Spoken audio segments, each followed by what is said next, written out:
is derived from the leaves of the coca plant. When cocaine enters the body, it has a strong effect on body functions by acting as an it on the brain. Large overdose of cocaine causes convulsions, then death. Cocaine causes unusual and often unpredictable feelings and actions. In his ignorance, Marty took that dare, little knowing the eventual horror that lay in the deadly white powder. Marty, have you seen the painting shears I bought last week? Can't seem to find them anywhere. Marty, you don't see right.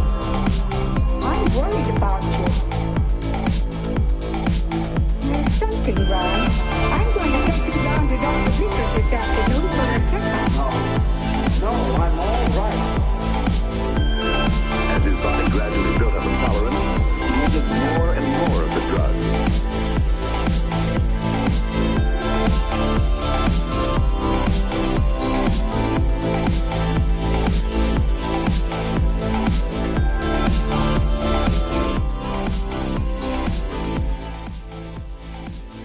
Ooh, here we go. We're live. Just get to turn off the background music here. Ooh, okay. Hopefully everything's good to go. Welcome. It is Sunday, 8 o'clock. Well, it is 8:03, not 9:03. My whole day's been messed up.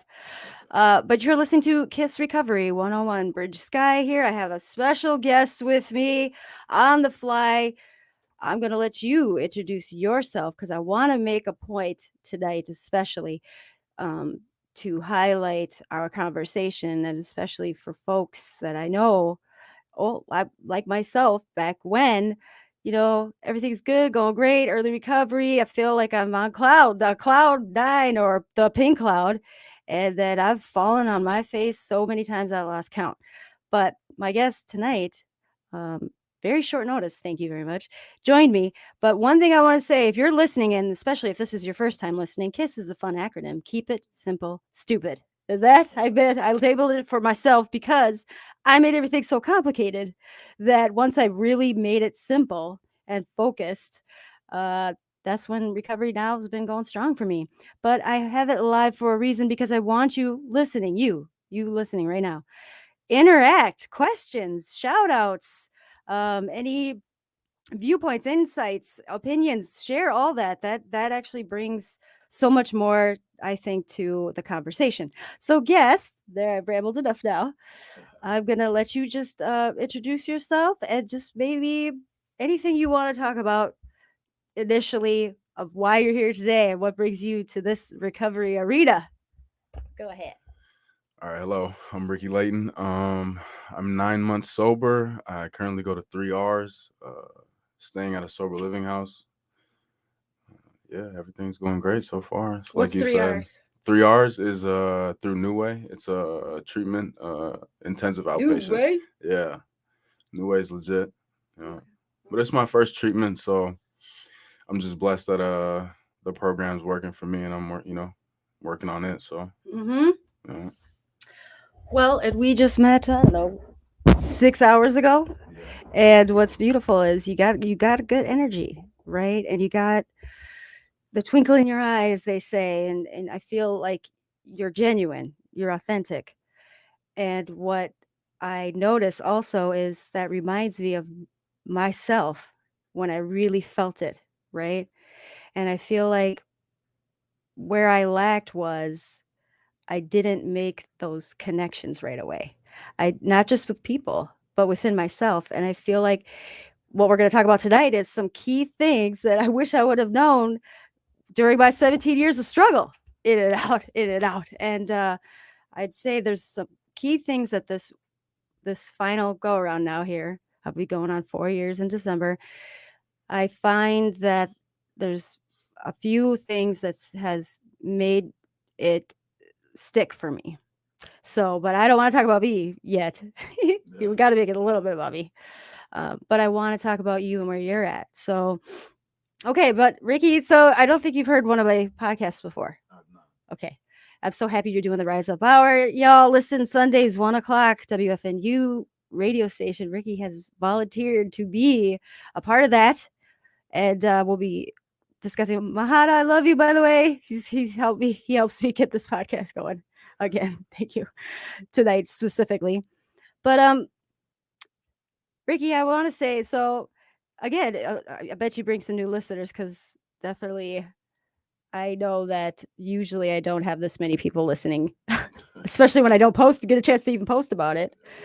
So, listening, this is your first time.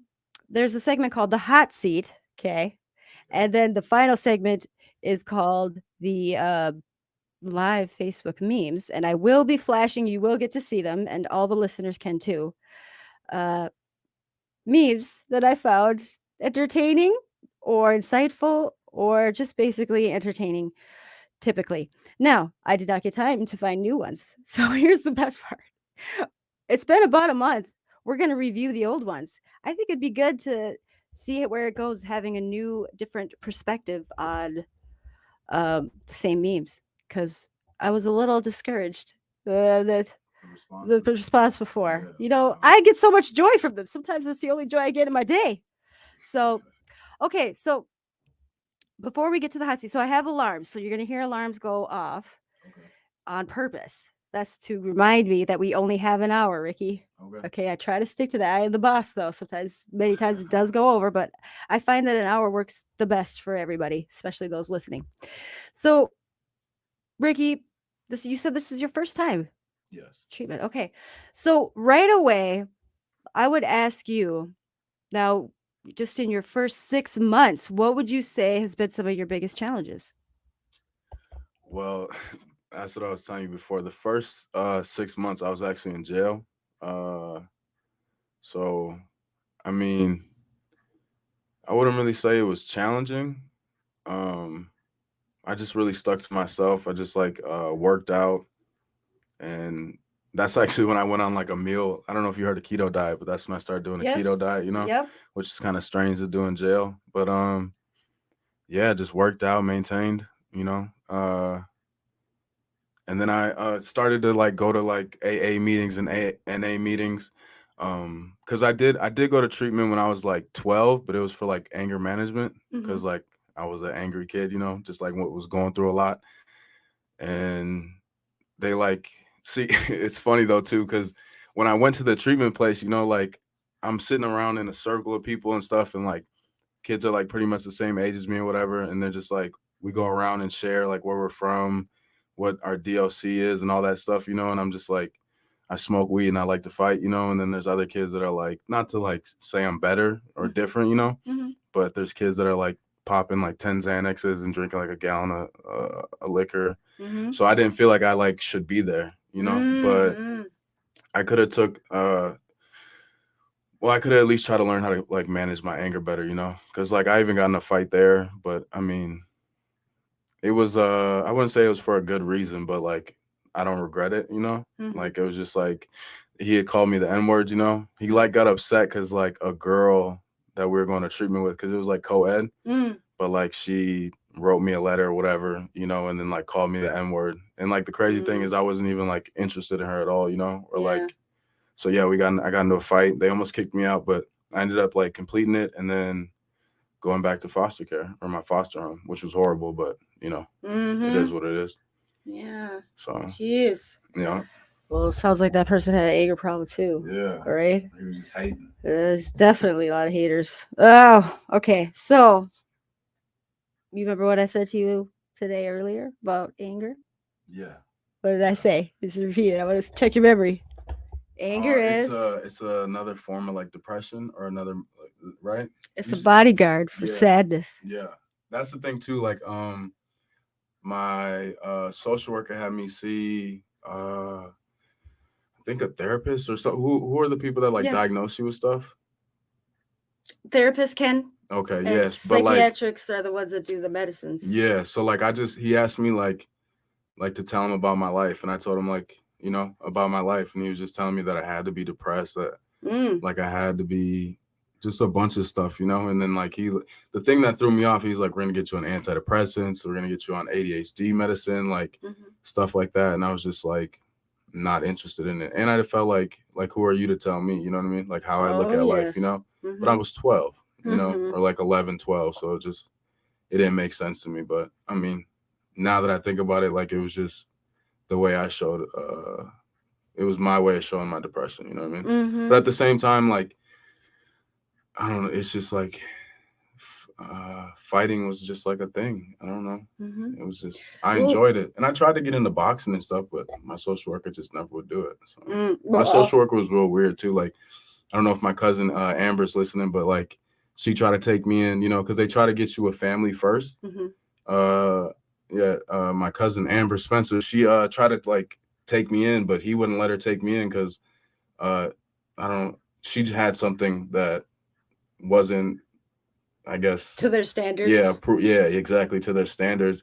But it was dumb though. It was something from like the third grade, Mm-hmm. and so like, but yeah, my social worker was he ended up actually getting fired because I Oh. wasn't supposed to. He knew I wasn't staying at the foster home. Mm-hmm. Like I would like go stay with friends and so on and so forth. So, but yeah, That's interesting. hilarious. Because let me tell you, when I was in foster care that got adopted, they must not have had those same standards. But I'll tell you what, though, my adopted parents definitely showed me what a good mask looks like. How to outside those doors, put on a good mask and a happy face and tell everybody everything's okay. Yeah. So, like you were saying, I want to chime off of what you were saying is like fighting and anger. I mean, for me, and just withholding, not trusting people, that was me on survival mode, fight or flight. They always say that, but like legit every day though was survival mode for me because the people that I had trusted all the time, especially growing up, I knew were not good people and I couldn't trust them. So let alone trying to trust outside people, like that just wasn't gonna naturally gonna happen for me. It wasn't until I found a program and also addressed my mental health issues that I didn't even realize I had. Because for me, now I can look back and say, when these things still pop up, like I still get angry instantly about things, right? But I can ask myself, first off, I realized those things that are good that helped me survive and still do, but now have flipped that coin to now they're not serving me anymore. In fact, they're hurting me. Because my instincts, especially with the stuff going on with my daughter, I'm in this space of literally last week, I want to push everybody away. I want to handle this shit myself. I don't like asking for help. And I have a therapist and she's wonderful, but she helps me see that those things that I don't even realize I instinctively go to. Like I love my roommate. She's like my one of my best friends, but in a moment of that just upset frustration right at my heartstrings, my daughter, I didn't want her to come home. I didn't want to talk to her. I didn't want her to see me. I didn't want to look at her because I didn't want her to know me in that state of anger. And also just like this numbness goes over me and I have no feelings. And so I could be very like unintentionally hurtful. So, and like I shared to my therapist, I feel like I don't want people looking at me because I'm just like when I'm in that state, I feel ugly. Like not ugly like versus pretty, but like an ugly inside person. Like I don't care about nobody at all. So okay, but then I just come to that realization last week. Let me tell you, because I'm in this whole state of I love myself. So what the hell happened? But that's how quick it can happen, right? Especially when especially when it comes right to my core, my heart, my love was my children. So I have not had anything like that happen recently, outside of my daughter. So I didn't know how to, but I have those people now. Like I have those professionals that I trust, and I've been through many professionals. Let me tell you, but I found those key people that I trust. But I I like that anger is they say is a bodyguard for sadness because at the root of it there's two core emotions. I share on this a lot because it's true. There's two core emotions, love and fear. So if I'm feeling anything that isn't joy or happiness or whatever, that's coming from love. If if I'm feeling stressed, anxiety, anger, I know it's coming from fear. Now, here's where I always would trip up on that, especially in the 12 steps program. I'd be like, I ain't afraid of nothing. You telling me I'm afraid of something? Are you serious? Like, I want to do the opposite, you know? Yeah. But at the core, especially on those really harder ones, I'm like, what am I afraid of? And what I can always 9 times out of 10 come back to is I'm afraid of losing something. Whether it's like a relationship with somebody, whether it's something that I value, a person, a thing, something that really matters to me. That's when I can then place that all that anger is coming out of fear of losing that person or losing something that really matters to me. But I didn't understand that until I took a year and a half of DBT. Okay, it's only supposed to be like a year program, but my rebellious ass was fighting it for a long time. But when I finally realized these were true things for myself, that I have skills now. Like, I still have to remind myself of them sometimes, but they really help me control my thoughts, actions, and emotions, which I never thought was possible. Emotions? You want me to control my emotions? But I have those skills. It's the yellow section. So, based off what, no, sorry, I just rambled again. But based off what you said, okay, do you feel like you have at least a hand on your hand, 5 people right now that you could call for anything, any reason, and they would show up and be there for you as best as they could? Yeah, for sure. Like I was saying, my cousin Amber. I mean, like a lot of people are like came. I feel like they. Well, I guess I don't really know, but like a lot of now that I'm sober, I got a lot of more people in my life, or I guess like even like accepted more people back into my life, vice versa. But yeah, like my cousin Amber, and then Paige, my girl, Carter, my brother, Jamie's my sponsor, but he was my rugby coach when I was in high school. So and it's crazy because I never knew him and his wife were in recovery, and they met at AA and stuff like that. That's awesome. Who else? Who else? I got a lot of people I can call. I got But- like I said, But 3 at the end of moms. the day, 2 o'clock in the morning, and you know that they will be there. They will show up wherever 2 o'clock in the morning. Correct. I mean, these people work and stuff. I don't That's know. what I'm saying. Yeah, I mean, yeah, they'd be there for me, but like, how can someone be there for you if they don't answer? You know what I mean? Right. So it's like, but I mean, I believe they'd be for. But at the end of the day, I got, you know what I mean? Like I got myself. You know what I mean? Like I've had to have myself since I was a kid. So it's like I've dealt with like I don't know rough stuff. So like I'm pretty like emotionally intelligent. You know what I mean? Oh, I Like already that. can Like tell so, that. it's like Yeah. like if I'm feeling some type of way, like I just try to like marinate in it, I guess you'd say, like figure it out, like understand why I feel the way I feel. You like it? Yeah. That's a funky alarm, right? That's you? That's our alarm. Uh-huh.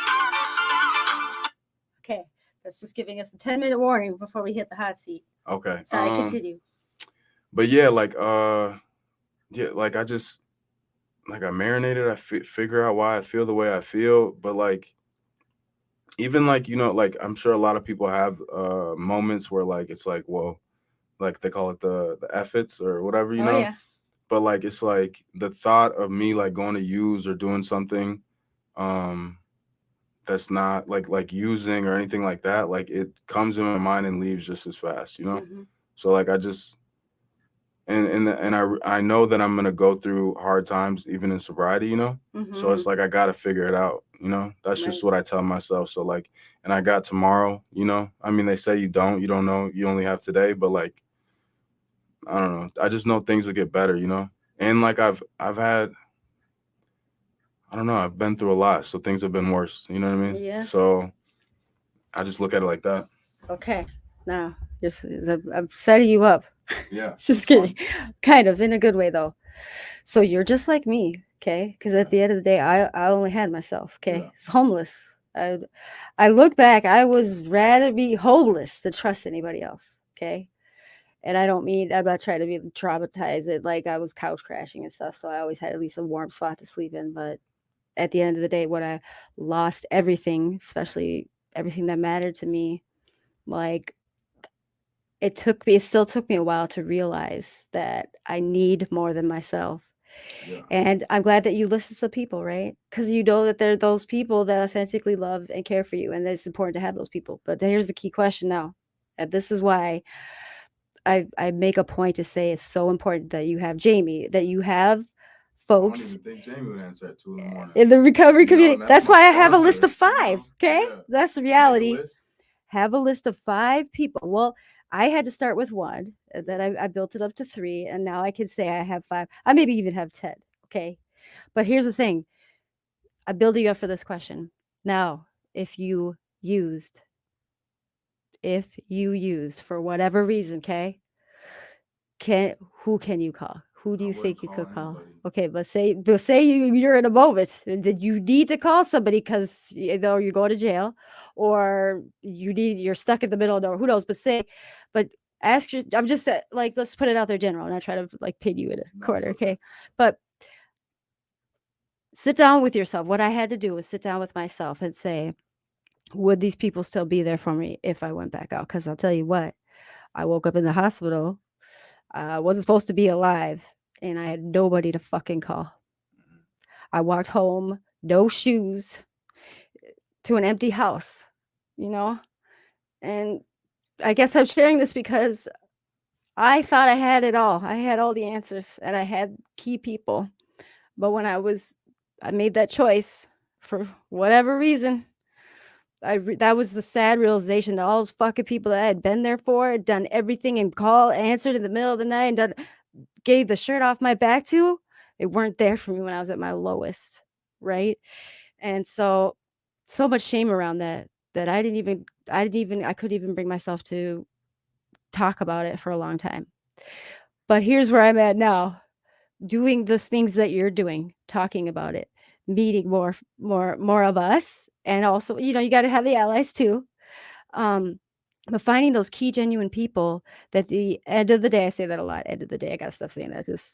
I used to have a Nerf gun, Matt. One of my first shows, I had him shoot me with a Nerf gun every time I repeated something. At the end of the day, so just be like, but think about, start with 3. So I'm a certified peer recovery specialist. So when I start working with one of my individuals, my participants, is we start putting together some lists. And one of the things is to have 3 people that are going to be there for. And here's the thing, you got to talk to them about it. You got to ask them, be like, are you my peoples? Right? Because I had to put that out there too. Because like, I am the epitome of wearing a mask. I didn't even realize till my sponsor pointed out to me. She noticed I was doing service. She's like, Bridge, do you not want to be home for some reason? I'm like, what? What are you talking about? She's like, you're doing a lot of service. And I love that. It's beautiful. I had 6 months at that time.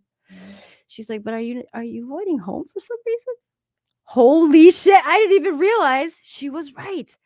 I was distracting myself with positive, healthy things so much in abundance that I wasn't dealing with the toxic, horrible situation I had in a relationship at home with the ex. I didn't even realize I was doing that because I had this new mask that I'll just focus on the positive, healthy. I ain't even using no more, right? So when she pointed that out to me, I again realized I was isolating in that relationship and I wasn't telling my besties or anybody about nothing. Even though I had these people I trusted now, my ladies in recovery, that wasn't my go-to. So like once she brought that to the table, I made a list. And to this day, Bahada and Sarah and Jessica and Andrea, I have 10 people. And maybe they can't answer at 2 in the morning, but I know they see my message and they see my missed call. They will call me right back. I've actually had to call Sarah. I was straight into Rochester and reading today, and she helped me get a hotel that night. But like, that's when I realized, like, you give them that opportunity. I wasn't giving anybody no opportunity. And I'll say this to you right now, and I know we just met, but because you're part of my recovery family now, like if you ever break that trust right now, I have no reason not to trust you. You have my full trust. And you put me on your list. I am a person you could call at 2 in the morning. Especially if you're in a struggle, I ain't gonna fucking judge you. That's the thing about those people. And trust me, there's not all great people in a recovery. You got to find those genuine folks, but there are a lot of us, and we will not judge you. We will be there for you. And we're going to, like, I'm going to help the next person. And I know Mahana and all those people I just listed, they're not going to judge me. They're going to pick me back up and we're going to keep going along, But that is, I think, number one key factor is to make your list and have your people, because like it's just it gave me an ability to realize that these people love me. And I don't even love I hated myself for so long. They love me when I don't even feel like I deserve that love, right? But because they love me so much, and I know everyone says this too, it gave me that space to finally accept and start loving myself. Forgiving, first I had to forgive myself, which I couldn't do for a very long time. But finally get into the space now where I can say I do actually love myself. It's crazy. So sorry, I didn't get all preachy.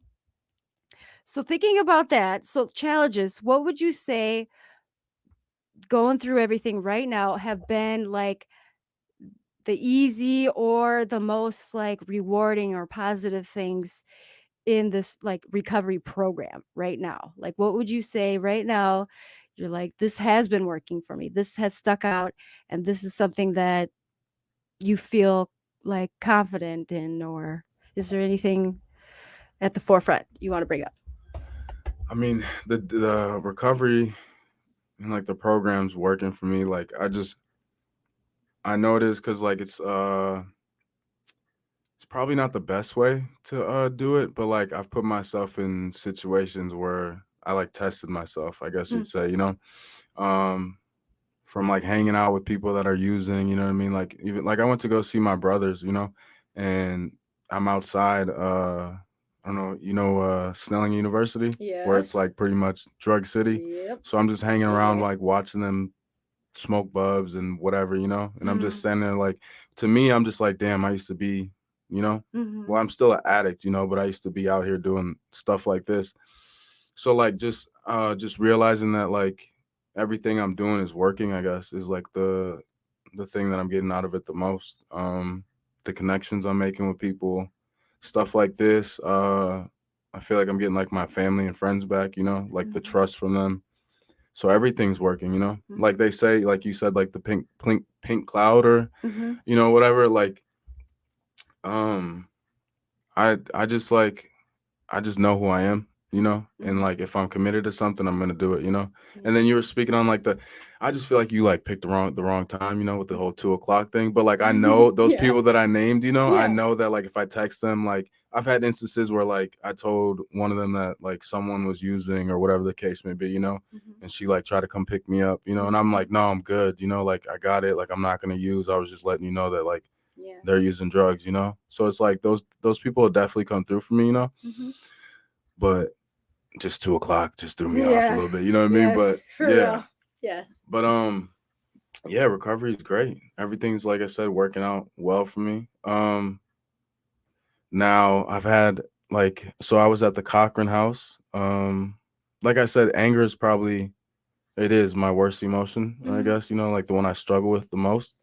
Like I was at the Cochran House out in Hastings. I got into an argument or whatever with somebody. Keep going. You're pretty much on the hot seat anyway. I got into an argument with somebody, and then it got to the point where he didn't feel safe with me around, and he had told the counselor and so on and so forth. So I got removed from there, and then, but like everything happens for a reason. But anyways, I went to a sober living house, and then I ended up getting in a fight there, and then went to jail for a couple days. And so yeah, like if anything, anger will get me back in jail or put me in sticky situations. But I'm trying to be better at it. I'm trying to understand it more, and yeah, that's all I can really do, right? Mm-hmm. So Well, and that's beautiful, because that's just honest shit, yeah. And I think, let me just get into now. You heard that alarm because I did warn you. There's oh, I forgot to play my K.I.S.S sound effect. I have sound effects and they're still here, so here we go. Intensive fire. It sounds like fire right now because you're on the hot seat, Ricky. You ready? Yeah. So this is hot seat time, which means there's 3 hot, heavy, deeper questions that I'm going to be asking you.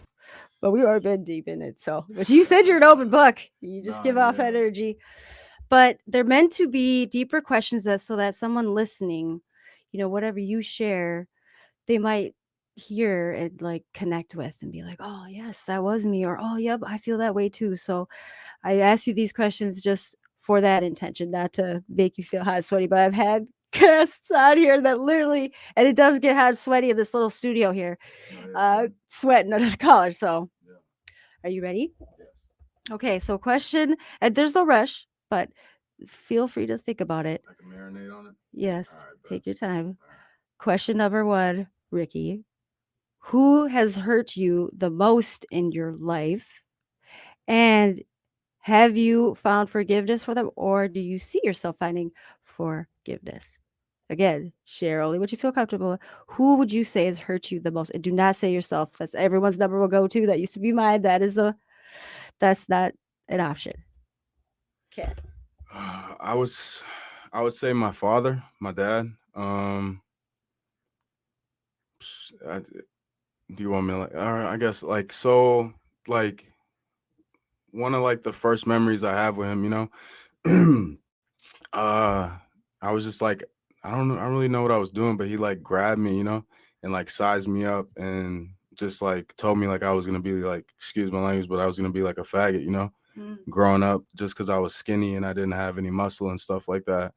And then just like always telling me like he wished my mom would have got an abortion, you know, like he didn't want to have like the rest of the kids or whatever it was. And then just like growing up, just the way like he was like a father to me. I guess you say his way of being a father, but yeah, just stuff like that. And then like my parents had like separated and he got a new girlfriend and she was coming around with her kids and then like he just told me that like I had to like leave and move out. Like and I think I was like I had been like 11 or 12, like 7th, 6th grade or something like that, you know? But like him just telling me that he had like a new family to focus on and then like just like the way he went about stuff. Do I forgive him? Yeah. Cuz he had his own like I wouldn't say it was horrible by any means, you know, but like he went through his own things, you know, and not to say like he's just I don't know if he had a father or I mean I know he had my like well so mm, my grandma is like my aunts I think or my great aunts I don't know but anyways like my dad went through his own struggles, you know what I mean? So him doing that I don't know. Maybe it was like I talked to my sponsor about it. Maybe it's like because that's how he felt, like he was abandoned or that no one wanted him or whatever the case may be. So just like understanding that like he couldn't be the parent I needed because he didn't get it. I don't know, but all that stuff made me who I am today, and I'm very proud of who I am. You know, and I know how not to treat my. I have no kids, but like not to treat my kids or even people I love. I've learned from it. So, and I appreciate him for that, you know? So that's just how I look at it. That was a very good answer. Thanks. It's touched my heart. Have you talked to him recently? I talked to him when I was in jail in like February, Okay. but we never really been close. So, Okay. I'm just gonna leave that there. This is so nice. Yeah. Okay. Your father's a lucky person, let me tell you. That was very nice. Okay. Question number 2. Now we're gonna make it positive. Oh, it's okay. It is Who would you positive. say has been the person who has affected you positively? So I don't want to say loved you the most or you feel like it's been there for you the most, or was there a teacher, was there a mentor, was there somebody in your life that you, or maybe still in your life, that you would say has affected you or had those moments with you, or maybe consistently always shown you love, or you felt love, or had moments of, feeling that wholeness, would you say, or inspired by? The love aspect, I mean, I don't want to just like say like one person. I mean, there's like, I'd say like so my rugby coach and my brother Carter, they like saved my life, I'd say. Love wise, could go from Paige to Carter to my foster moms. They weren't really my foster moms, but like they took me in and they didn't get any money from the state. So I know it was like genuine love, you know? Yeah, there's a bunch of people to be honest with you, but yeah, like my rugby coach, I didn't really care at that point, like what I was gonna do and how life was gonna go. Um, so like rugby helped me with that, and he showed me that he cared. You know, regardless if I played rugby or not. If I went to school, like he was my teacher, and like he found out like my situation, and like he tried to like let me live with him. But like you're not allowed to do that as a teacher and a student, you know. So just like stuff like that. It's little and big things, but like a lot of people have shown me love, and I know, like especially at a time that I really needed it, because that was around the time when like foster care, the whole thing with my dad, and yeah, so like just people were there for me when I needed them to be. So Wonderful. yeah. Okay. Yeah. Okay. This ready? This is the last one. Okay. What would you say if you, let's just say, pink cloud, okay? Mhm. If there was anything that could knock you off faster, what do you think that might be? Aside from your anger, I wanted like a specific thing. Like here, I'll be honest, I still don't even like saying it out loud, because sometimes it's superstitious, but I don't know. And I put this out there, and I wouldn't even put it out there because I also didn't want my inner circle family recovery people to know. But because I know that they show up at my door. I don't know how I would react if something happened to my kids. One of them, any of them. I think that's why my higher power gave me 5 as like an insurance policy. But I don't even know how I would react if something really bad, permanent happened to one of my children. I feel worried, fear within myself.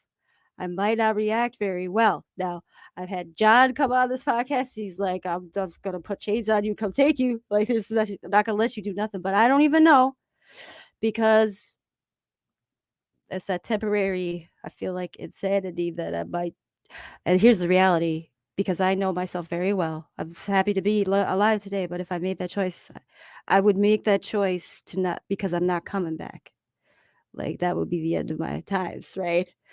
So I don't know. That's why I've talked to like Pam and other parents that have lost children, because I find that I need them to share their stories because I need to understand that, like, worst fear, worst case scenario. I need to better understand that. So if anything came close to that, I could at least try to be more prepared. Because I'm sitting here with you today. I don't know how I react, but if I made that choice to go back out, it's because I'm not coming back. Right. And I don't ever want to go there. But again, I don't know how, because that is my heart in a sense. So off the top of your head, you don't have to go that deep. Sorry. But is there anything like that kind of is a sensitive or makes you vulnerable, or just maybe makes you revved up angry enough to be like, hit the F it button, right? The Yeah. fucking button. Yeah, I was gonna like you said not to Gotta like tell it yourself. specifically anger, but like Yeah. I guess like either it'd be like money or fighting, I guess, you know? Mm. Um yeah, that's really it. I mean, yeah, money's probably a big factor. Um just I don't like being broke. I guess most people don't, you know? But Mhm. like especially like I'm not like trying to brag about it or whatever, you know, but like it's pretty easy, you know? And I'm pretty good at it, like selling drugs and all that aspect. So it's like I could just my mindset being like, okay, so I could do 1 week, 2 weeks of selling drugs, and then they'll set me up to be able to do what I need and want. But then like that's gonna me being around the drugs, or maybe even like my PTSD coming back up if you have me, like now that you have me thinking about it. It was to the point where I was scared to be outside at night. I had like booby traps in my house. Yeah. Like the only time I felt safe is if like I had a gun, and that's the only time I could really sleep. So probably yeah, if my PTSD comes back up and stuff, but like I said, I'm just working on everything that I need to, especially like the things that I know that I'm not so great at. I'd say like my anger and um, yeah, my PTSD. But everything, my PTSD is getting better. I'm like not scared to be outside at night. I know it's probably. I feel like a lot of people can relate to that though. They probably won't admit it, but Oh, you know, gosh, just like the fear of that and stuff like that. Like someone always out to get you. So that'll probably be it. Oh my Yeah, goodness. cause like That's so crazy you say that. Yeah, it's crazy because that's the only time, like when I went to jail, I felt safe, because like the worst case, like someone could like beat me up or stab me, but like that's the worst case. Mm-hmm. Like out here, someone could shoot you or I don't know. So So you said money, and what was the other thing? money and fighting. Mm. Yeah. Okay. Yeah. So we gotta get connected more, Bahada and I and a few other folks, but like money, definitely. I'm broke all the time, so I can help you get over that. Let me tell you, like even if I didn't have the opportunity to get my podcast going tonight, I could. Well, you're smart. I know you're smart. You could, like, now when those challenges come up. Here's the weird thing. Here's how I know that obsession has been lifted. Here's how I know I've crossed over. Right? Is when bad shit happens for me at this point. I'm like, ooh, and I know this is gonna sound cheesy because Oprah says it all the time too, but what is this coming in my life to teach me right now? Right? For me, here's what I know it's gonna sound whatever it's gonna sound like, but in my head, I literally go, ooh, all right, challenge accepted, but like, okay, what's this bringing in my life right now? Because like obviously this is being brought up in my life right now because I need to overcome this, right? And so, like for me, it's challenge accepted and bring it, all right? And even with the most recent stuff going on with me and my daughter, so it's very interesting you mentioned the PTSD because I forgot about my shit. So I realized I reverted back into my PTSD when she was missing. Okay. You know what I just realized you just put this in my head. I realized I was sleeping with a knife under my pillow again.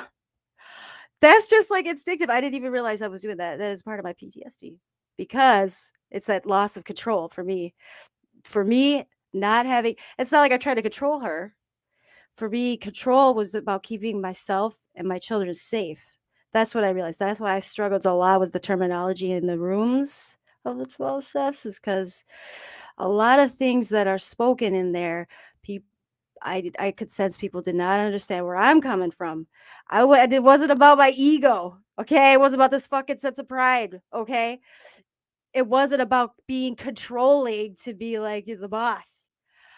I still to this day like to have this sense of control, which I realize is delusional. Yeah, I can only control myself, but having that sense of control allows me to feel safe, especially in my own home, but especially for my children. So I just realized I'm gonna have to talk to my therapist about this again on Thursday. I forgot to tell her about that because I didn't even realize I was doing that again. But her being out and me not knowing where she was, ooh, it still makes me emotional. All these things came back in, and I didn't realize I forget that I had PTSD as well. C, the complex, whatever, because it's more like long-term effects. Okay. Yeah. We don't have that diagnosis here in the United States, but C PTSD is actually recognized in other parts of the world, but not here, technically. But I was told if we did have that, whatever extra letter, I'd definitely qualify. A lot of us would qualify, but I used to think PTSD was just for people in the army. Okay, that's our last alarm. You did great. Round of applause. Hot seat's over. And now we're gonna just. I want to give you a moment though. Any final thoughts before we jump into the meetings? We'll still have a moment after, but we got 15 minutes, and my favorite part of the show is coming up. Okay, you ready? Yes. All right. Okay, but any final thoughts? I don't want to leave that all on a note of me yammering, and I just want to make sure that if you wanted to shout out to anybody, but definitely anything that you want to say, especially you got 9 months, right? Yeah. That's awesome. Yeah. And I also want to give you that credit too. 6 months, I have a lot of folks coming to me. They're like, well, but I did all that time. Like I just had a girl come back. She was in prison for over a year. And she was like, well, I have whatever, 18 months. And that's but I did the year or whatever. Like that still fucking counts. Okay. As I know plenty of people that could have made other choices. Yeah. But yeah, any final thoughts while I get this last segment set up? Pretty much just thank you for the opportunity. Yeah, shout out to my family and friends, Paige, Carter, Amber. And we got a comment. I forgot. That's my mom. That's from Shannon. Says, my heart so proud of your strength. Oh. Yeah, shout out to Shannon Buellman. That's my mom. That's one of the ladies I was talking about. She took me in. She showed me love when I needed it most, Yeah, Like without her and a lot of people in my life, I wouldn't be who I am. So I just Mm-hmm. appreciate the love. But yeah, just shout out to the boys, rugby boys, Metropolis, Mark. I don't know, the list goes on. I just appreciate everyone that's been supporting me and here for me. And I just try to be at my best so I can help the next person now, Just yeah, that's pretty much it. Yeah. Thanks to everyone who's listening. Thanks to New Way, Right. Sober Living, all that stuff. Do Yeah, they still do everything. that? Even shout out to my pops. I know you guys heard a little bit about that, but shout out to him. I am the man who I am because of all that. My mom, everybody. Appreciate all you guys. Okay. Yeah. Beautiful. You ready? Yeah, I'm ready. Okay. So don't be scared. Now I do. Here's the funny part is like, I also have ADHD, by the way. I told you we have a lot in common. Yeah. But I'm okay with it now because it is a double-edged sword. But for the most part, I use it as a tool of good things. However, I don't even remember what memes I have right now. I was gonna say, So it's fair. when you brought up Fairgrounds. like the fear of like people like not. Talk on the mic. Oh, I think you brought up. I think you were saying like the fear of people like leaving. Mm-hmm. Like because of like what I went through growing up. I just expected people to leave. Yeah. So like I was just more or less like waiting for that. So like in my head, like okay, yeah, they might say they love me or they're gonna be there for me, but they're gonna end up leaving. So like I would be prepared for that. So like when they do leave, it would bother me, but probably not as long as it should have. And like Mm-hmm. now it's like I spoke about it earlier, but I went through some stuff like I got backdoored or whatever, and like I wanted to like in a sense retaliate, find my stuff, find the people, and I hit up like probably yeah, I say Carter's the closest person to me, my brother. So I hit him up and I just didn't get like the response I was expecting. Mm. So like what I just thought like okay, he doesn't like love me or he's not there for me. So I cut him off. Now I feel like it shouldn't have been as easy as it was, but it's just because of the way I was, what I went through in life. So, but I'm trying to work on that as well, Mm-hmm. trying to work on everything. So, Yes. yeah. Again, so I went to DBT because I was diagnosed with borderline personality disorder. Okay, I've been released of that now through DBT, thankfully. But one of those key things is that's the thing is when I'm with you, you're my world. Okay, Yeah. I give you all the love, I put everything into you. So, but I will flip. I always have that wall up though, guarded, right? Because at that time, now I haven't dated anyone since I've been in a bad relationship, so I don't know what the future holds for me, but I'm not in a situation to worry about that. But I always had a wall up. And like I can only know this now looking back, but same thing. It's like abandonment issues or whatever you want to call it.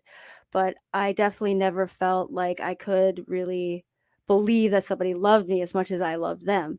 And so I learned that when I had that diagnosis or whatever, I could love you all the way to the until it was cut off. Once it was done for whatever reason, like cheated or you done fucked up with my kid or something happened, Yeah. I'd ghost your ass and I would have no problem. I still like I've had to force myself, especially with my recovery family, like to not want to ghost everybody Yeah. because that's something that I work on, but that is something that I had to again, that survival thing that isn't serving me anymore. Right? They're all human beings. I have to accept that people don't have the same, morals. I wouldn't even say morals, just same standards for living, same like for me, I will go above and beyond for other people. And so you're right, you can't have those expectations. I can't expect that out of everybody, and I've had to work on it. I've gotten better at setting boundaries, saying no is okay. Even boundaries with myself though. But that's the one I struggle with the most is the boundaries that I set for myself, so but I love that you pointed that out because I still struggle with that, the ghosting thing, like I get what I do then is I know I got to hit up my people, my sponsor or my mentors, be like, here's where I'm at right now with this person. I'm having, these struggles and whatever, but talking it out and getting that outside perspective because I will stay in my head for a long time about things and make sure you stay over there forever. There's people I still haven't talked to, but that's all right. When time is time, but I've forgiven, they've forgiven. I wanted to say too, I don't know if Carter's listening or anything like that, but just so you know, it's like I got no hard feelings. You know, it's all love. Love you, big dog. Appreciate you for all you've done. And yeah, I just like I hope it doesn't upset him, you know? Like I understand why he chose what he chose in a sense, and it's probably for the better. I talked about it earlier. If he'd have picked me up and took me where I wanted him to take me, who knows how much time they give. I don't really know how much time they give you for whatever. I guess we're not gonna get into it. But I just wanted him to know I got no hard feelings. It's all love, and I appreciate you, like I said. And I just talk about these things just so hopefully it helps like the next person, you know, or like people can relate. Having loved ones, I guess you feel like they betray you or whatever, or don't do the things that you expect, you know. But just look at it as I guess like a learning lesson. Like not don't put expectations on people, and just because if you do and they don't meet them, that doesn't make them a bad person, or it doesn't mean that they don't love you or they're not there for you. It's just something that they're not comfortable with doing, or they just don't think it's right, or whatever the case may be. Or they Whatever, don't know how to. yeah, or whatever their reason is, it's valid, you know, because that's their reason. So just keeping that in mind. Yes, wonderful. And they always say, what are resentments? They're premeditated expectations. Yeah. I had a long list on my list, let me tell you, of resentments. But yes, just giving them that grace. And so, okay, let's move on. You ready? Okay, I got sound effects. Here, I'm going to give you the headphones. I want you to hear the best sound effects ever for this last segment. And we got 7 minutes. We can whip through them really fast. Okay, you ready? Yeah. Here we go. Oh, this might be loud. I don't know. It's okay.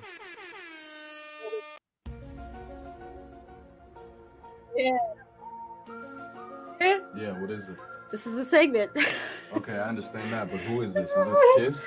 No, can you hear it? Yeah, Is it I like the can hear it. Illuminati? Yeah, like yeah. Illuminati? Do you remember the? No. Do you remember the X Files? No, I ain't watched that. Okay. Well, it's Yeah. supposed to sound, ooh, scary, mysterious. It's crazy. Yeah, something like that. Okay. Yeah. That's what's happening. You ready? Yeah. So that's the segue into. I mean, okay, be prepared because that's what you don't ever know what you're gonna get. Is the point of the music? That's Okay, fine. here we go. Beam number 1. So go ahead and describe that now, because there are people that do have the old school phones. Jason, what do you see there? Do you know who that is? Isn't that the lady from like Wednesday's mom or something like that? Yes. The problem with closed minds or closed-minded people is that their mouths are. Oh crap! You can't see it because I got the banner. Hang on a sec. Tech problems. Oh my gosh, that banner's been going the whole time. Here we go. Can you read it? Yeah. What does it say again? The problems with closed-minded people is that their mouths are always open. What do you think about that one? It's more or less saying that like I don't like that saying like you got two ears and one mouth for a reason. Yes. Listen more than you talk, or, you know, talk less. That's what I get from it. I don't know why they picked her though. Is she always talking? Because she's the opposite. She never talks? She's always listening. Okay, they picked the right person then. Yes, and well, first of all, like, we could go into it, but the Addams Family. Yeah, I've never seen that movie. Oh my goodness! No wonder you don't get it. Yeah, no, I don't. Well, they're the outsiders. I've seen Wednesday though. It's a good show. Okay, I heard that. Yeah. You know, I'm up there in age there, Ricky. That's okay. Okay. Well, what I love about it for me is that it seems to be the people that talk so much, right, are the ones that are ignorant. Yeah, that's valid. You know what I'm saying? That's valid. So, yeah. You got to watch out for the quiet ones. Yeah, that's how it is in jail. Because I'm always listening. That's how it is. I might not be looking at you, but I am looking at you. Yeah. Right? You been to jail? No.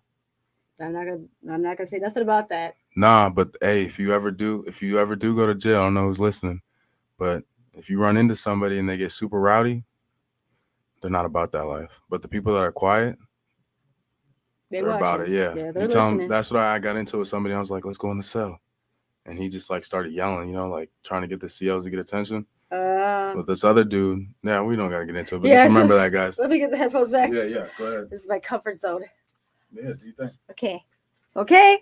Ready? B number 2 is just text messages. Go ahead and read those. Curse? Yes. All right. That's what it's adult rated show here. Get your fucking shit together and act like an adult. What does the other text say? They responded by think you have the wrong number, but you're right. But you're right. Yeah, but you're right. Isn't that great? I probably not because you texted the wrong person. Get your fucking shit together and act like an Yeah. adult. I think you have the wrong number, but you're right. You're right. Yeah. That'd be the best interaction. Okay, you're not following through here. You're not seeing the humor in this. Okay, next one. I'm gonna get you. Okay, describe the picture. It looks like a bunch of shit on the floor. It's beans. Oh, beans. It's a kitchen full of beans or spilled Restaurant beans on the kitchen? floor. Yep. Best not tell this guy any secrets Any because he secrets. spills the beans. Yes, it's a dad It's a joke. tattletale. Yeah. It's like a dad joke. Okay, this is just words. Ready? Yeah, Ryan, you need to stop telling in group. Sit with your craving until you know it's real. Name, pain, blame, shame, boredom, grief, sadness, betrayal. What do you think of this one? I think it's accurate for recovery, people in recovery. Anybody really? Yeah, well, yeah. But I mean, like, these are like a lot of the reasons why people go back to using. I know boredom's a big one for me. Yep. You know, like I'm used to running around and doing a bunch of stuff. And yeah, just like that lifestyle. It was entertaining, I guess you'd say. It was just the like rush that's the of thing getting too. the Like things. I know a lot of people are like, oh, I use because of like the pain and stuff like that. Like, I mean, I guess for me it was like the rush, you know, being able to run around and stuff. And for me, it was to be able to feel. Yeah, you know, like I mean, like it's like no feelings. That's the thing with recovery. Like they tell you that a lot. Recovery is not the same for everybody. Oh, 100%. Like a good like little, I don't know what you call it, analogy or whatever I came up with. Like, so like recovery, for us, for like an example would be like we all need like the tools thing. We all need tools to like rebuild our foundation, our house, and all that. Like we all got to go to Home Depot or whatever, a tool store for that. Just because like I select a certain hammer or screwdriver or whatever doesn't mean like you got to pick the same one, you know. But you just got to pick some type of tools that are gonna work for you to build your house and your foundation, you know. Yeah. So we all go to the same store, but we leave out with different shit. Yeah. Just take what you need to work with you. That's beautiful. Yeah. That's perfect. And that's you've got to copyright that shit. But I love this in the sense of figuring out that real name. So what DBT taught me was you ride that urge. I don't even like the word craving. Okay. So I remember calling because DBT, your therapist is 24/7, right? Okay. So it was really nice to know to have that. And so I remember calling her. I was in the car and I'm like, I'm seriously, I'm having like an issue right now. And she said, I want you to get to your destination and call me back and but think about like riding that wave, like you're on a wave, riding it out, right? Because in the moment it was so strong that I felt like it wasn't going to go, you know, I'd make the other choice. But when I really just thought that out, like I know that my mind is going so much right now that I can't even name it, right? Like at that point in early recovery, I couldn't even name it, right? I was just scratching the surface of my shit. But she was right. By the time I got to my destination and I got there, that urge had gone down a lot. And I called her back and by then it was gone. But that was the first time that I finally A, called somebody and B, like let myself sit in that uncomfortable, horrible feeling of I'm on this edge of using, right? And so like when I knew I could accomplish it and I could overcome it, because for me sometimes it was minute to minute, it was so bad.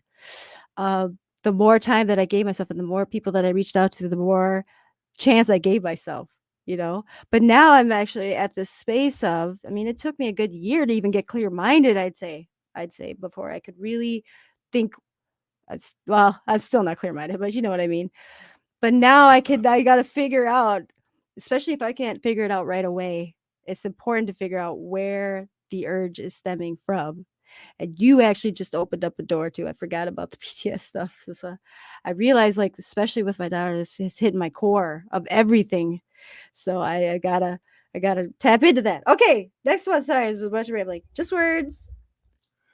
Forgiveness does not require reconnection. Mm-hmm. Mm-hmm.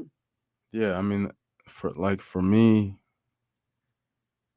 it's I forgave. I don't. I forgave like the people. I guess you'd say you never think you'd forgive. Mm-hmm. So. But that doesn't mean Do you have to allow I? them back in your life. Right. Yeah, for sure. But I mean, for me, I just look at it like I've done my fair share of fucked up things, Mm-hmm. So and people have let me back into their life, so Mm-hmm. I give the opportunity, but that's just like the whole boundaries thing, I'm only gonna let them in so far, but Yeah. you can work your way back in by showing me. That's the Mm-hmm. biggest thing for me. Mm-hmm. You got to show me, not just like talk that shit. You got to walk it. So, Right. but no, that some other people need to forgive and not reconnect with certain people. Mm-hmm. And it's just, what is that saying? Different boats for different floats or some shit like Yeah. that. Different strokes for Yeah, different yeah, there folks. you go. Different strokes for different folks. Yeah. Yeah. But for me, that's my stroke. Well, and for me, at the end of the day, I realized I had to change. I can't change the people in my life, but I can change the people in my life. Like I can change who Yeah. I allow in my life. And I realized I wasn't gonna get it, And when I lost my kids, when I say everything, Yeah. I mean my children. For me, anyway, I had to sit literally like 20 people say for my mental health and for my recovery, I cannot have you in my life right now. Yeah. Boom, squashed it. Yeah. And some folks I have let back in my life because I do know they genuinely they mean well. But there's many folks that just to always be at a distance, but I still forgiven them. But that does not mean I have to allow them in my life no more. Period. Because every single person now, I literally will say to myself, what does this person bring me? Because I am full person. I give you full energy and full love, right? But now I feel like I validate myself that I want that back too, right? So if you're not building me up and you're not celebrating me, or we can't be at least on the same level at some kind of connection, Yeah. I don't owe you nothing. Right. I don't have Yeah. to have you in my life, period. No, for It's sure, not yeah. personal. But isn't it? Now it is. Yeah. But it's not like personal because of how they are as a person. That's But exactly why it is. well, okay. But here for my job, right? It's hard for me because I do see myself in a lot of folks like that I Right. work with. Right. But But you could because be they're in better. recovery, because they're even contemplating recovery, I give them so much more grace and love than I would to, per se, a person who's not even trying, Of making course. that Yeah. attempt. No, I'm not Right? knocking that. But if you fuck me over so many times and you push my hand away so many times, or you just want to keep harping on the same thing, you don't really want to make any effort to change or work on it or try, then that's where I can say, set that boundary. Like, Of course, okay, yeah, well, yeah. I'll be here, like always reach out, but like, I'm not gonna come down to your pity party Right. anymore Yeah. because Yeah. it starts to affect my recovery. That's not selfish. No, that makes sense. Two more. Me trying to ask someone for a favor, hey, could you help me with this thing? Absolutely. No pressure though. Totally okay if you can't. If you'd rather run me over with a car, that's cool. Are you mad at me? Are you anything like this? Can you relate to this at all? Mm, You just I rather don't not know. ask for help. I don't. No. I asked. That's like, okay. So I'm used to not asking for help. I'm like everything I do right now is different than when I was using and even before that, because obviously like what I was doing wasn't working. Mm-hmm. So like I'm trying all new things. Like Good. I didn't want to get a sponsor, got a sponsor. I didn't even Yeah. want to go to treatment. Like Yeah. I did my 6 months in jail, came out, no withdrawals, felt better. I'm like, I got this. Like you said, the pink cloud. Mm-hmm. Yeah, but so going to treatment, I'm doing everything that I'm being asked to. Now, am I gonna like use it forever or whatever the case may be? Mm-hmm. I don't know, but if it works for me, then I'm gonna take it and I'm Yeah. gonna use it. But if it doesn't, then just move Leave it on. there. Yeah, Yeah. exactly. See, you're so wise. It's very surprising. I mean, in a sense of like for me, it just took multiple treatments and multiple. So it's really inspiring, that you're in this place uh, already. As that's also on the flip. Then I want to make sure you're set up for the successes, because at the end of the day, there's two reasons, and I'm gonna put this into the same thing. But there's two reasons you go to a meeting: when you want to, and especially when you don't want to. But I'm gonna flip that and tie that into there's two main reasons you call someone or ask for help is when you want to and when you really don't want to, right? Right.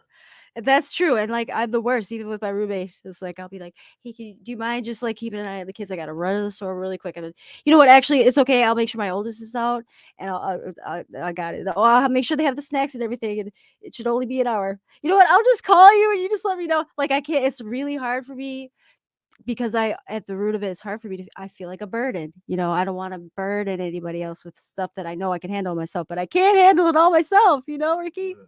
Like that's where I get tripped up is I try to take on everything by myself, but it's so refreshing if I just let people help me. And someone pointed out to me, and I'll point this out to you, like until someone said to me, Bridge, it hurts my feelings that you won't ask me for help. And I was like, what? Hurts your feelings? And now I understand it. Like for me, it's an honor, especially in recovery, especially when I know you struggle to ask for help or even talk about anything. It is an honor for me when someone asks me for help, you know, and especially like it's a person that at least they haven't like been asking for help over and over. Like that's where you got to learn those boundaries, right? Because I didn't know that. But I do feel honored when someone asks out for help or just wants to have a conversation or whatever, like so I need to practice what I preach Yeah, and for do sure. the same thing. Okay, last one. You ready? More words.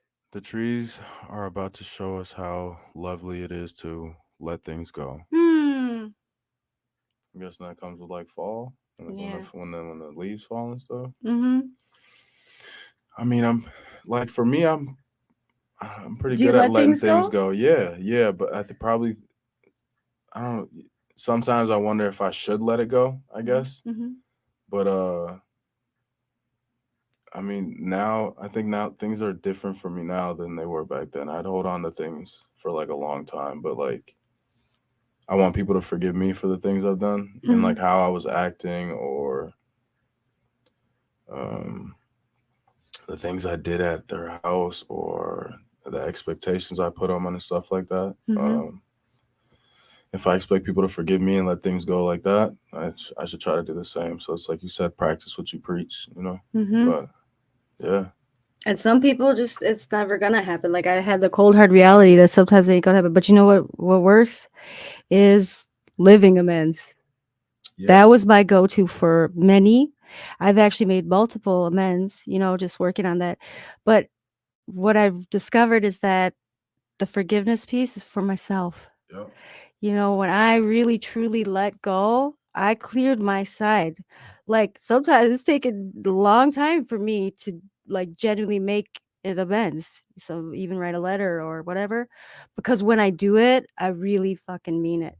right, And the key is that's why like there's been a person recently. I never thought I'd be going down that road. Like 'cause she wronged me so much beyond like I almost lost my life.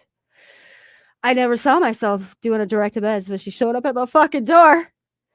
And I had this moment. Luckily, my spirit guy was there. I was talking to my spirit guy. I'm like, yeah, this is an opportunity that presented itself, right? We have children like that are friends. Like, I don't owe this person anything. I don't owe this person anything, but this is a great opportunity to clear that side. And I even talked myself out of it a couple times, like, no, that doesn't feel right. Doesn't feel right. But then I had that moment of, okay, I feel like I genuinely really want to say some things. And I couldn't script it or nothing. Then I literally just said, I want you to know I'm sorry for the shit that like I feel like I put you through. You had no idea who I was before you met me, let alone now where I'm at now. So it was sweet because she did try to cut me off and say, well, I'm sorry that blah blah. I was like, well, you have to let them talk, even though I yep. wanted to. But I made a point after she was done talking and talking and talking. Sorry. But I made a point to bring it back and finish my amends. And I said, but I really want you to know that I was the older one. Okay. So I feel like I want to apologize for my part in that, like, so I made a direct point to say, though, she said what she said, but putting that aside, though, I need you to know that I am sorry, especially for anything negative that came out of it. And it took me a while. Like, and then my roommate came home and I told her about how it went down. She's like, "You did what? Really? What? Really?" And it hadn't settled because it was so like unexpected. But I tell you, the next day I was like, "Fuck, that felt pretty good. I did not expect that." And I do feel like tap on my shoulder, because now if I see her at the ever again, like I now feel this like weight lifted. Like she could continue to be herself and say whatever she wants to say because I know people still be talking about me.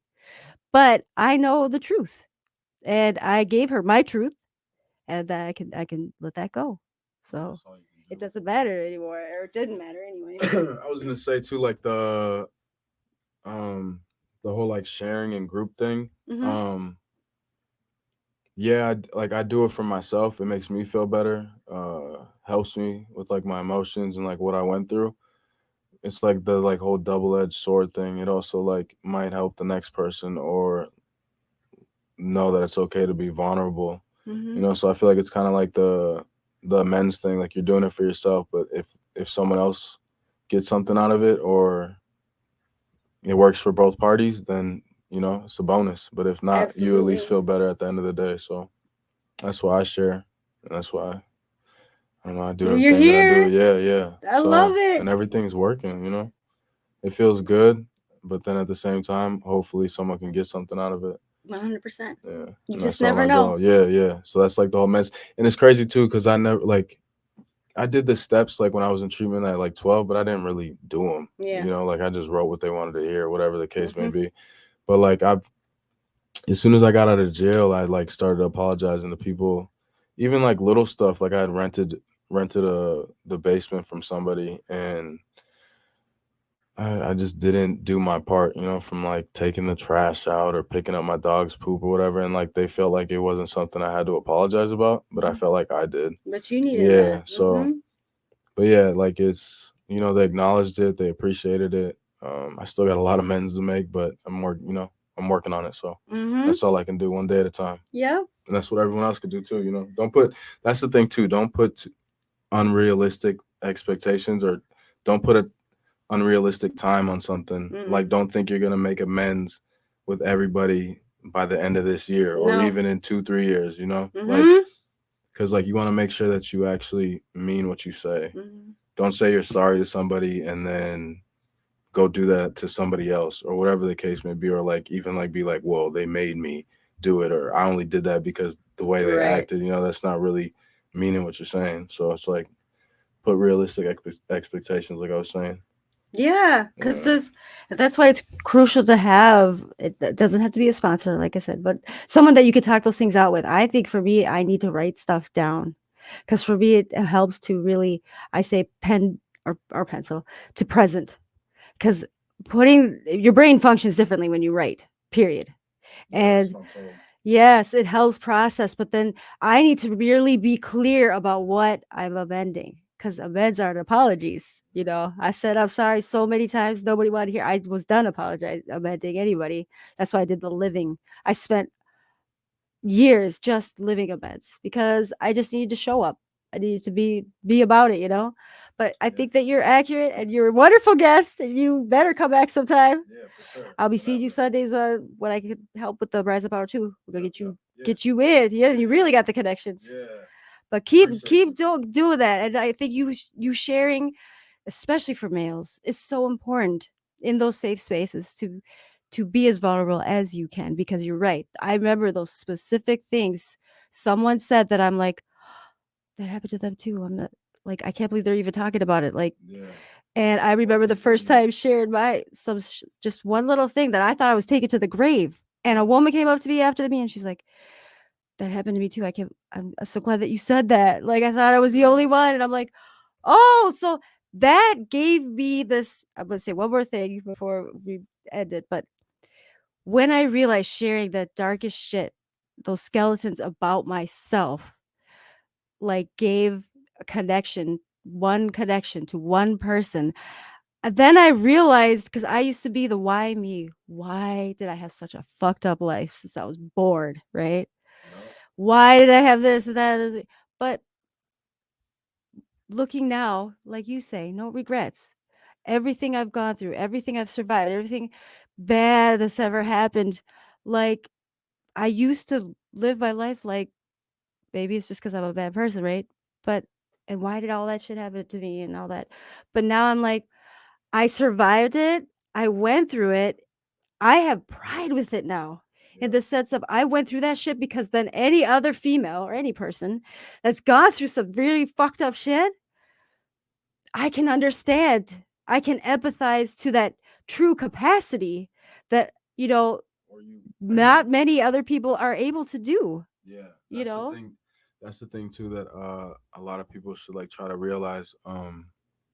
Some people will go through the same things that you go through, Mhm. and they're gonna give up or they're gonna Mhm. try to take their own life. Mhm. But them being able to relate, and then hopefully they get in contact with you, and you're able to share how you got through that, Mhm.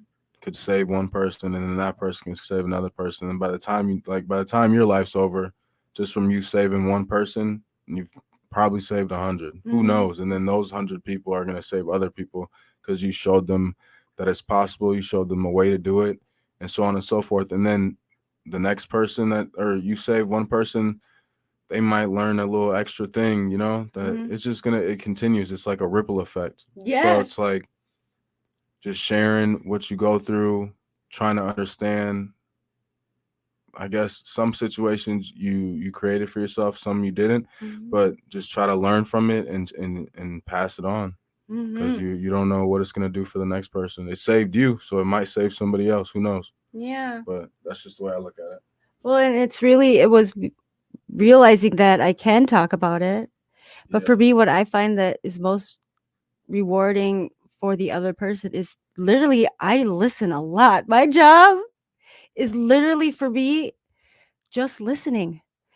Because that's what I needed. I just needed one person to genuinely show up and want to hear what I had to say and not try to fix me and not try to give me advice and not try to one up me on their stories. Like I don't even share it myself unless they specifically ask, but mostly just giving them that safe circle. Like you could tell me a lot of things. First of all, it stays between us. Right. Second, you got my trust. I want to have your trust, but mostly like I'm not gonna judge you. And I just know what it feels like to not have anybody to talk to nothing about, Yeah. And just having my Marcy and now Sarah, just having those key people. Even Bahada says a lot of things too that because he understands like child abuse and stuff. So that I've been through. But having that person that understands that I know understands the depths of like some dark ass shit. Just having that person to share with is like such a like therapeutic, Yeah. you know? For sure. So I can at least give them that. I'm not a Yeah. therapist, Yeah.